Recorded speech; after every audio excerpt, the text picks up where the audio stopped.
নমস্কার বন্ধুরা, রেখা রন্ধনে আপনাদের সবাইকে স্বাগত জানাই। আজকে আমি এঁচোড়ের কালিয়া রেসিপি নিয়ে আপনাদের সামনে হাজির হলাম। আশা করি এই পদটি রুটি, পরোটা ও পোলাওয়ের সঙ্গে খেতে ভালো লাগবে।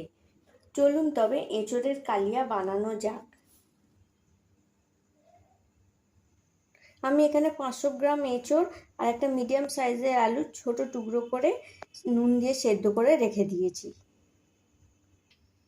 আমি কড়াইতে বড় চামচে 2 চামচ তেল দিয়ে গরম করে নিয়েছি। এবার একে একে এঁচোড়গুলো আর আলুগুলো ভেজে নেব। আলু আর এঁচোড়টা আমার ভাজা হয়ে গেছে। এবার ওই তেলে হাফ চামচ জিরে আর একটা তেজপাতা দিয়ে দিলাম।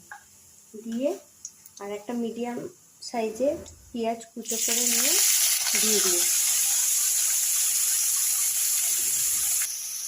পেঁয়াজ কুচোতে আমি একটু নুন দিয়ে দিলাম আর হাফ চামচের মতন চিনি দিয়ে দিলাম। দিয়ে ভালো করে ভেজে নেব। পেঁয়াজটা আমার হালকা করে ভাজা হয়ে গেছে। এবার আমি একটা বড় সাইজের পেঁয়াজ বাটা দিয়ে দিলাম।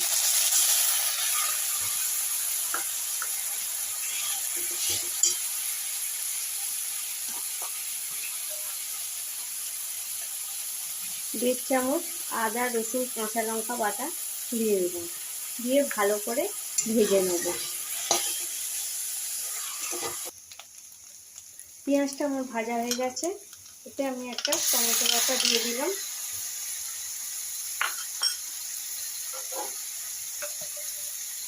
এক চামচ জিরে গুঁড়ো, হাফ চামচ হলুদ গুঁড়ো,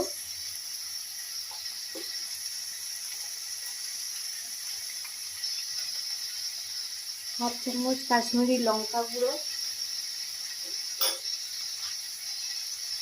আর পরিমাণ মতো নুন দিয়ে ভালোভাবে মিশিয়ে নেব।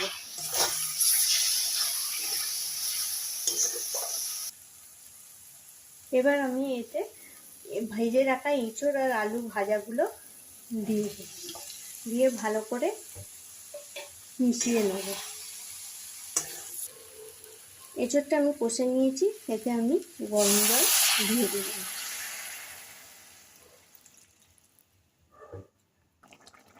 হাফ চামচ গরম মশলা গুঁড়ো দিয়ে দিলাম।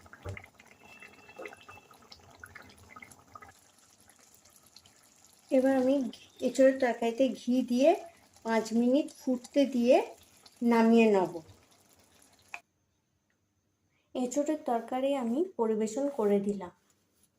রেসিপিটি ভালো লাগলে প্লিজ আমার চ্যানেলটিকে সাবস্ক্রাইব করবেন আর ভিডিওটি লাইক ও শেয়ার করবেন এবং কমেন্ট করে জানাবেন যে রেসিপিটি কেমন লাগলো।